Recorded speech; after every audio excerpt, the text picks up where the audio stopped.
Salut, tu es encore d'accord de faire avec moi ce temps de méditation et de prière?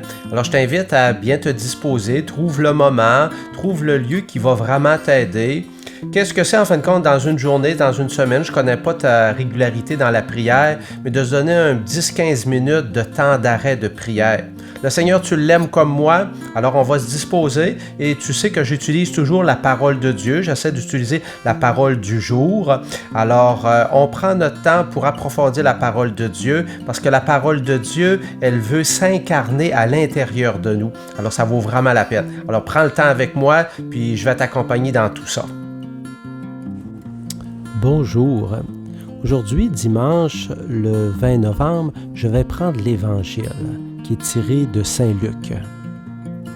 En ce temps-là, on venait de crucifier Jésus et le peuple restait là à observer.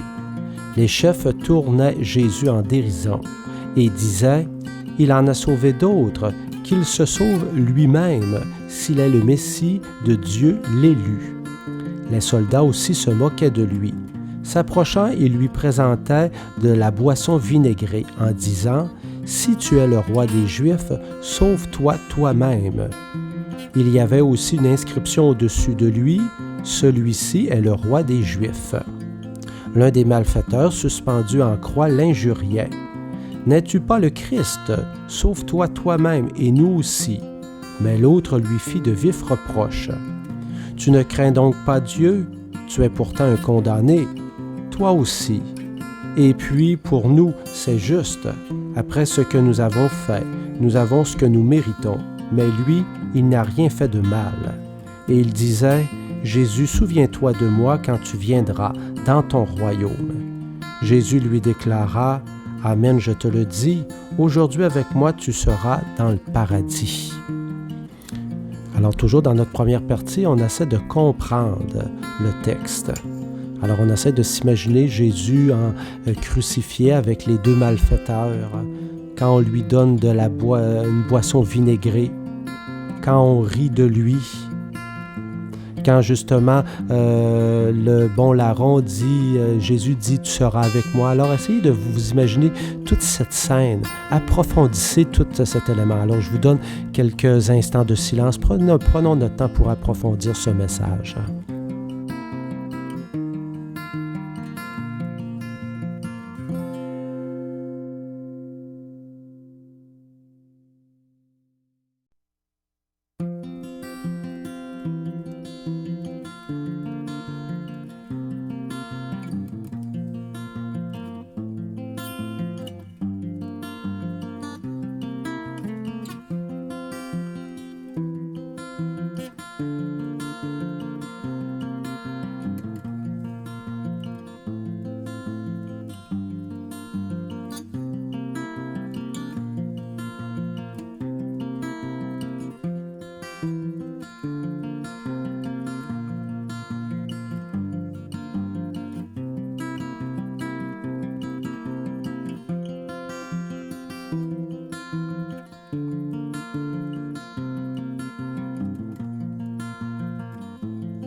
Alors, je vous propose d'écouter pour une deuxième fois notre évangile de Saint Luc. Et cette fois-ci, on va approfondir, se laisser rejoindre par 2, 3, 4 éléments, soit au niveau du texte lui-même et des émotions, de qu'est-ce que ça nous fait monter à l'intérieur de nous.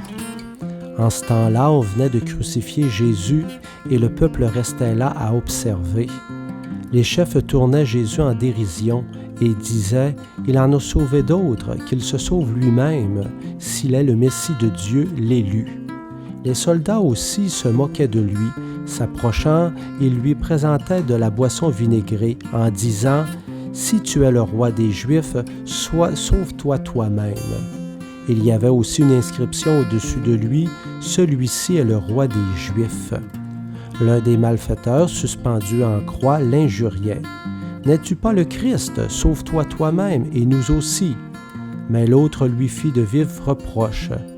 Tu ne crains donc pas Dieu, tu es pourtant un condamné toi aussi. Et puis pour nous, c'est juste. Après ce que nous avons fait, nous avons ce que nous méritons. Mais lui, il n'a rien fait de mal. Et il disait, « Jésus, souviens-toi de moi quand tu viendras dans ton royaume. » Et Jésus lui déclara, « Amen, je te le dis, aujourd'hui, avec moi, tu seras dans le paradis. » Alors prenons encore quelques instants de silence pour méditer cette belle page d'Évangile.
Réécoutons maintenant pour une troisième fois cet évangile de Saint Luc.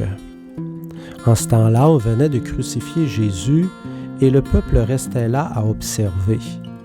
Les chefs tournaient Jésus en dérision et disaient « Il en a sauvé d'autres, qu'il se sauve lui-même s'il est le Messie de Dieu, l'élu. » Les soldats aussi se moquaient de lui. S'approchant, ils lui présentaient de la boisson vinaigrée en disant « Si tu es le roi des Juifs, sauve-toi toi-même. » Et il y avait aussi une inscription au-dessus de lui « Celui-ci est le roi des Juifs. » L'un des malfaiteurs, suspendu en croix, l'injuriait. « N'es-tu pas le Christ? Sauve-toi toi-même et nous aussi. » Mais l'autre lui fit de vifs reproches. « Tu ne crains donc pas Dieu? Tu es pourtant un condamné toi aussi. Et puis pour nous, c'est juste. Après ce que nous avons fait, nous avons ce que nous méritons. Mais lui, il n'a rien fait de mal. » Et il disait, « Jésus, souviens-toi de moi quand tu viendras dans ton royaume. » Jésus lui déclara, « Amen, je te le dis, aujourd'hui avec moi, tu seras dans le paradis. » Alors maintenant, on se laisse rejoindre par l'élément principal qui nous a touché le plus dans ce texte. Et on demande au Seigneur, « Seigneur, qu'est-ce que tu veux me dire aujourd'hui dans cet élément? Quelle notion, quel rapport pour me rapprocher encore plus de toi, de vivre encore plus la communion? » Alors on se laisse bercer par ce sentiment, cette idée qui peut être difficile comme qui peut être très positive aussi. Alors donnons-nous maintenant quelques instants de silence.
Merci Seigneur de venir nous bénir, au nom du Père, du Fils et du Saint-Esprit. Amen. Belle fin de méditation.